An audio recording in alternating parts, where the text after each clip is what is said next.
Barrister साहब बताइए क्या इलेक्शन के हवाले से इलेक्शन के हवाले से देखो जो रेजोल्यूशन पास हुआ है 14 सेनेटर की अगर पर्सनल ओपिनियन पे बेसी हो वो से मबनी हो तो ऐसी सूरत हाल में इस किस्म की रेजोल्यूशन की कोई हैसियत नहीं है, स्पेशली जब आईन खुद प्रोवाइड करता कि इलेक्शन इस सर्टेन पीरियड में होना है।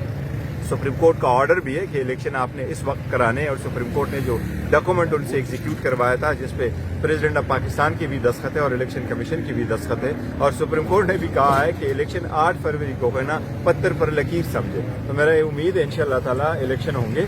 सुप्रीम कोर्ट से हमारी इस्तदा ये जरूर है कि इसको फ्री फेयर ट्रांसपेरेंट बनवा दें। जिस तरह बेकायदगियां हुई है नॉमिनेशन पेपर फाइल करने में, उसकी स्क्रूटनी के दौरान और अभी जो प्रोसेस चल रहा है, इसी सर्कमस्टांस में सुप्रीम कोर्ट से दरखास्त है कि वो करे। और सबसे बड़ी दरखास्त जो मेरी सुप्रीम कोर्ट से है वो हमारे बल्ले वाली एप्लीकेशन है जो हम कह रहे हैं कि मंडे से आगे न जाए, उसकी सुनवाई हो जाए। जो सुप्रीम कोर्ट का फैसला होगा वो सब पे होगा। सर टिकट्स के हवाले से बताइएगा, टिकट्स के हवाले से सुप्रीम कोर्ट ही तो इंटरवीन करती है, सुप्रीम कोर्ट के पास इख्तियार है, सुप्रीम कोर्ट ही सब कुछ करता है, सुप्रीम कोर्ट ही आईनी इदारा है और ये चेक एंड बैलेंसेस प्रोवाइड करता है। जो आईनी तरीका कार है वो यही है कि सुप्रीम कोर्ट इंटरवीन कर सकती है और सुप्रीम कोर्ट को करना चाहिए। टिकट के हवाले से बताइएगा। इंशाल्लाह आज कंसल्टेशन हमारी कंप्लीट हो जाएगी और आज फाइनल हो जाएगा। सर रावलपिंडी के अंदर जो है टिकट्स का शेख रशीद कह रहे हैं कि आपके हमारे तासील है, प्रयास नहीं कर रहे, इंडिविजुअल टिकट नहीं, जो होगा इंशाल्लाह हम सबको बताएंगे।